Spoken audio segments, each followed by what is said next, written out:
આગળ વધીએ સમાચારોમાં તો રાજ્ય સરકાર પ્રસ્તાવિત જંત્રીમાં ભાવ વધારા સામે વિરોધના સૂર યથાવત છે. ક્રેડાઈ બાદ હવે રાજકોટ બિલ્ડર એસોસિએશન પણ લડી લેવાના મૂડમાં જોવા મળી રહ્યું છે. રાજકોટ બિલ્ડર એસોસિએશન અને તેની સાથે જોડાયેલા અન્ય એસોસિએશનના હોદ્દેદારો અને સભ્યોએ વિશાળ મૌન રેલી યોજી અને જંત્રીમાં સૂચિત ભાવ વધારાનો વિરોધ નોંધાવ્યો. બહુમાળી ભવન ચોકથી કલેક્ટર કચેરી સુધી આ મૌન રેલી યોજવામાં આવી અને જેમાં 10,000થી વધુ લોકો જોડાયા. રેલી બાદ કલેક્ટરને આવેદનપત્ર પાઠવવામાં આવ્યું, જેમાં અલગ અલગ 17 મુદ્દાઓને ટાંકવામાં આવ્યા. સરકારે નવી જંત્રીમાં સૂચવેલો ભાવ વધારો બાંધકામ ઉદ્યોગ માટે મરણોત્તર સમાન હોવાની રજૂઆત કરવામાં આવી, તો કલેક્ટરે પણ કમિટીને મળનાર તમામ વાંધા અરજીઓ સરકાર સુધી પહોંચાડવામાં આવશે તેવી બાંહેધરી આપી હતી. 8 મહિનાથી કોઈ પણ જાતના કમ્પ્લીશન સર્ટિફિકેટ મળ્યા નથી. સાથોસાથ કોઈ પણ બિલ્ડિંગ પ્લાનની મંજૂરી પણ આપવામાં આવતી નથી અને આ હજી સળગતો પ્રશ્ન હતો, એનાથી મોટો બોમ્બ ફોડ્યો છે સરકારે અને જંત્રી વધારો જે કર્યો છે એ જંત્રી વધારો અસહ્ય છે. રાજકોટની પ્રજા કોઈ સંજોગોમાં ખમી શકે એમ નથી. નિર્ણય યોગ્ય હોય, લાગતું હોય કે યોગ્ય છે તો પણ એના માટે સમય જરૂરી છે. 5 થી 7 વર્ષનો સમય આપવો બિલ્ડરોને વિકાસ માટે જરૂરી છે. આટલા વર્ષોથી ચાલતી આ સમસ્યાને આવી રીતનો મોટો એટેક આપે એ ઘણું ગેરબંધારણીય છે. જે પ્રકારે સરકારે જંત્રીમાં દરમાં વધારો કર્યો છે એ દરની અંદર જે સમય એક તો પહેલાં આપણે તો સમજીને લોકો પોતાની રજૂઆત વ્યવસ્થિત કરી શકે અને જે કાંઈ આના માટે તજજ્ઞો છે એનો અભિપ્રાય, પબ્લિકનો અભિપ્રાય એ જોયા પછી સરકાર એમાં નિર્ણય લે, સમાજલક્ષી નિર્ણય લે એવી સરકારશ્રીને વિનંતી છે. અત્યાર સુધી રાજકોટમાં લગભગ 150 જેટલા વાંધાઓ આવ્યા છે અને એની ઊંડાણપૂર્વક તપાસ કરવામાં આવી રહી છે. લોકોની માંગને જોતા હવે ઓફલાઈન વાંધા સ્વીકારવાનું પણ ચાલુ કરી દેવામાં આવ્યું છે. તાલુકા મામલતદારશ્રીની કચેરી, ડેપ્યુટી કલેક્ટરશ્રીની કચેરી અને કલેક્ટર કચેરીમાં આ વાંધાઓ રજૂ કરી શકાય છે અને ઓનલાઈન પણ વ્યવસ્થા ચાલુ છે. એ દિશામાં કલેક્ટર લેવલની એક કમિટી બનાવવામાં આવેલી છે જે આ બધા જે ફરિયાદો છે એનું અભ્યાસ કરી સરકારમાં પોતાની ભલામણ કરશે.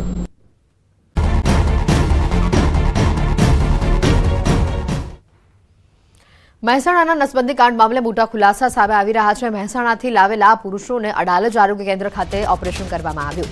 ઓપરેશન અંગે અડાલજના સામૂહિક આરોગ્ય કેન્દ્રના ઇન્ચાર્જ સુપ્રિન્ટેન્ડન્ટ ડોક્ટર નિરાલી ગોદાણીનું નિવેદન સામે આવ્યું છે. NSV પખવાડિયું હોય ત્યારે ઓપરેશન થતા હોય છે.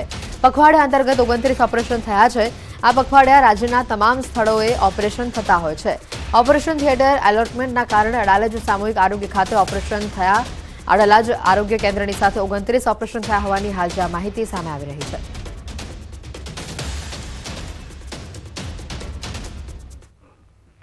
મહેસાણામાં નસબંધી કાંડ જે છે તે થયો હતો અને તેના દર્દીઓને અડાલજ ખાતેની જે સામૂહિક આરોગ્ય કેન્દ્ર છે ત્યાં લાવવામાં આવ્યા હતા. અહીંયા ઓપરેશન માટે લાવવામાં આવ્યા હતા. આપણી સાથે ઇન્ચાર્જ સુપ્રિન્ટેન્ડન્ટ નિરાલીબેન ગોદાણી છે, તેમની સાથે વાત કરીશું. બેન, કેટલા દર્દીઓ આવ્યા હતા, ક્યાંથી દર્દીઓ આવ્યા હતા અને શું સ્થિતિ હતી? એટલે આ જે પેશન્ટની વાત છે એ 29 નવેમ્બરે એમનું ઓપરેશન થયેલું છે. એ દિવસે 16 પેશન્ટનું ઓપરેશન થયેલું હતું અને તો બહારથી આવેલા હોય જે મપવ હોય મેલ હેલ્થ વર્કર એ એમને લઈને આવે, એમનું જે બી ચેકઅપ હોય બધું કન્સેન્ટ પેપર બધું એ એમના PHC લેવલે બધું કરાવીને જ આવે. અમારે જે પખવાડો હોય NSVનો પખવાડો એ દરમિયાન અમારે ખાલી OT પ્રોવાઈડ કરવાનું હોય, જે ઓપરેશન થિયેટર હોય એ અમારી જવાબદારીમાં આવે, બીજું અમારે કશું ના આવે જવાબદારી. અચ્છા, પખવાડિયું ક્યારે ઉજવો છો અને ઉજવતા હોય છે અને અંતર્ગત કોઈ ટાસ્ક પખવાડું હતું NSVનું 4 ડિસેમ્બર સુધી પખવાડું ચાલ્યું હતું. એટલે એ દરમિયાન અમારા CHCમાં 29 NSV થયા છે. આ ઉપરાંત બીજે કોઈ ક્યાંય ઓપરેશન થતા નથી કે અહીંયા? આ પખવાડામાં બધી જગ્યાએ થયા છે, બનાસકાંઠામાં બધી જગ્યાએ, કલોલ બી થયા છે. એટલે અમુક દિવસે અલોટ કર્યા કે આજે આ CHCનો OT યુઝ કરવાનું હોય, એવી રીતે એલોટમેન્ટ આવે ઉપરથી. એટલે આપનું એલોટમેન્ટ ક્યારે થયું હતું, ક્યાંથી આવ્યું હતું એલોટમેન્ટ અને મહેસાણાથી અહીંયા કેમ લાવવામાં આવે? એ તો હવે કેમ્પેન દરમિયાન જે બી અમને ખાલી કહેવામાં આવે કે આ NSV કેમ્પેનમાં આટલા પેશન્ટ આવશે તમારે ત્યાં તમારે OT પ્રોવાઈડ કરવાનું છે, બીજું અમારી જવાબદારીમાં કશું ના આવે. તો આમાં શું શું જવાબદારી હોય છે અને કેવા પ્રકારની જવાબદારી હોય છે? એટલે એ તો તમને કીધું મેં, OT અમારે ઓપરેશન થિયેટર જ પ્રોવાઈડ કરવાનું હોય છે, એનાથી વિશેષ કંઈ નહીં. એટલે આપણે અહીંયા ઓપરેશન થિયેટર પ્રોવાઈડ કરીએ છીએ, એ સિવાય બીજું કંઈ નહીં? એ સિવાય બીજું કંઈ નહીં. અચ્છા મેડમ, અત્યાર સુધીમાં ઓલ ઓવર વાત કરીએ તો કેટલા દર્દીઓને અહીંયા આ રીતે નસબંધીના ઓપરેશન થયા છે? એમાં પુરુષ કેટલા, મહિલા કેટલા? એટલે જે મહિલાનું કોઈ કેમ્પેન નથી હોતું. જ્યારે ફિમેલ આવે ત્યારે અમે દર મંગળવારે કરતા હોઈએ છીએ. બહારથી સાહેબ આવે છે, એ કરીને જાય. એનએસવીનું તો પખવાડું હતું એટલે એનએસવી થયા છે, બાકી એનએસવી એમ નથી થતા. તો એપ્રોક્સિમેટ કેટલા હશે અત્યાર સુધીમાં ઓપરેશન આપણી અહીંયા સંસ્થામાં કેટલા થયા હશે? એ તો કહું છું, આ વર્ષે 29 થયા છે આ પખવાડામાં. ખાલી પખવાડિયામાં 29 થયા છે, એ ઉપરાંત બીજા ક્યાંય નહીં? ચોક્કસથી તો 29 જેટલા ઓપરેશન જે છે તે થયા છે. અને અહીંનું જે સુપ્રિન્ટેન્ડન્ટ છે તેમનું કહેવું છે કે અહીંયા ઓપરેશન થિયેટર જે છે તે પ્રોવાઈડ કરવામાં આવે છે, એટલે કે લોકોની માંગણી હોય છે અને માંગણી આધારે જે ઓપરેશન થિયેટર નક્કી થતા હોય છે ને ત્યાં તેને લઈને આવવામાં આવે છે. એ જ અંતર્ગત મહેસાણા જે દર્દીઓ હતા તેમની માટે ઓપરેશન થિયેટર જે છે તે અડાલજ કેન્દ્ર જે છે તે નક્કી થયું હતું ને ત્યાં 29 જેટલા દર્દીઓને લાવવામાં આવ્યા હતા ને તમામના ઓપરેશન જે છે તે અહીંયા થયા હોવાની વાત જે છે તેમના મુખેથી સાંભળવા મળી રહી છે. હરીશ શર્મા સાથે ગૌતમ શ્રીમાળી, ન્યૂઝ 18 ગુજરાતી, અડાલજ, ગાંધી. કાતિલ ઠંડીનો મારો હવે શરૂ થઈ ચૂક્યો છે તો ઉત્તર ભારતના પર્વતીય પ્રદેશમાં કેટલાક ભાગોમાં હિમવર્ષાની શરૂઆત થઈ છે. લાંબા સમય બાદ ઉત્તરાખંડના પહાડી વિસ્તારમાં મોડી રાત્રે હિમવર્ષા થઈ. ગંગોત્રી, યમુનોત્રી ધામ અને ચક્રાતાના લોખંડી ક્ષેત્રમાં સિઝનની પહેલી હિમવર્ષા થઈ છે, જે બાદ શીતલહેરનો પ્રકોપ શરૂ થયો છે. હિમવર્ષાથી બાગવાનીથી જોડાયેલા ખેડૂતો તો ખુશ છે, સાથે પ્રવાસન ક્ષેત્રે સંકળાયેલા લોકોમાં પણ ખુશીનો માહોલ છે. ઉત્તરાખંડના ચક્રાતા ક્ષેત્રમાં પણ સિઝનની પહેલી બરફવર્ષા થઈ રહી છે. લોખંડી વિસ્તારમાં ઘણા બધા લાંબા સમયથી બરફવર્ષાની રાહ જોવાઈ રહી હતી અને હવે હોટલ સંચાલકો અને પ્રવાસન ક્ષેત્ર સાથે જોડાયેલા લોકો બરફવર્ષા થતા ખુશીનો માહોલ અનુભવી રહ્યા છે. તો આ સાથે જ ઉત્તરકાશીમાં પણ પર્વતીય પ્રદેશમાં ભારે હિમવર્ષાની શરૂઆત થઈ ગઈ છે. જનપદ ઉત્તરકાશીમાં રવિવારે સાંજથી વાતાવરણમાં પલટો આવ્યો છે અને હળવી હિમવર્ષા બાદ ભારે બરફવર્ષાની શરૂઆત થઈ હતી અને જેના કારણે ગંગોત્રી ધામમાં સફેદ ચાદર પથરાઈ ગઈ છે.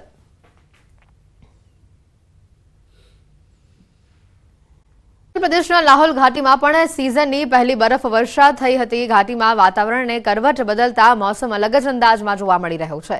ગઈકાલે બપોર બાદથી ઘાટીના ઘણા ભાગોમાં બરફવર્ષા શરૂ થઈ છે અને તેના કારણે સમગ્ર વિસ્તારમાં શીતલહેર પ્રસરી ગઈ છે. તો શિમલાના હવામાન વિભાગે પણ 11 ડિસેમ્બર સુધી બરફવર્ષાની આગાહી કરી છે.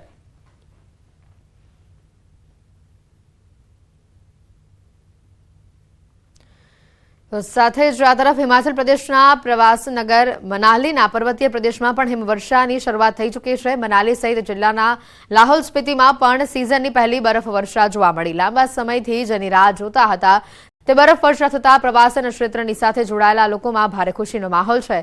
ઘાટીમાં હિમવર્ષા થતા રોડ પર લપસવાના બનાવો પણ વધી રહ્યા છે અને જેના કારણે વાહન ચાલકોને પણ મુશ્કેલી પડી રહી છે.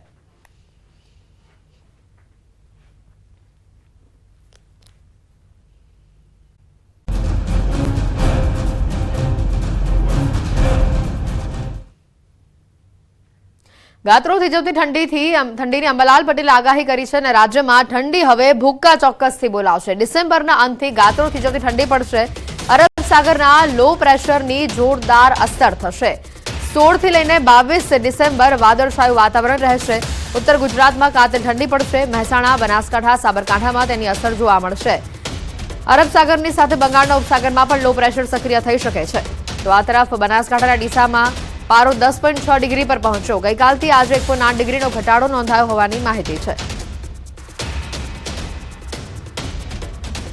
ઉત્તર ગુજરાતના ભાગો, જેમાં મહેસાણાના ભાગો, બનાસકાંઠાના ભાગો, સાબરકાંઠાના ભાગો અને પંચમહાલના ભાગોમાં કાતિલ ઠંડી પડવાની શકે. ડિસેમ્બરના અંત સુધીમાં કાતિલ ઠંડીના રીતે ગાત્રો થીજવતી ઠંડી પડવાની શક્યતા રહેશે. જાન્યુઆરી માસમાં પણ ગાત્રો થીજવતી ઠંડી પડવાની શક્યતા રહેશે. તારીખ 16 થી 22માં રાજ્યના ભાગમાં વાદળો આવવાથી અરબ સાગરમાં લો પ્રેશર બનવાની શક્યતા રહેશે. બંગાળ ઉપસાગરમાં પણ એક લો પ્રેશર બનશે, જેની સંયુક્ત અસરના કારણે દક્ષિણ ગુજરાત સુધીમાં વાદળો આવી શકે, વાદળો આવે અને ક્યાંક છાંટા પડી જાય તેવું પણ હવામાન ડિસેમ્બરના અંત સુધીમાં જોવા મળે અને જાન્યુઆરીની શરૂઆતથી કડકડતી ઠંડી પડવાની શક્યતા રહે.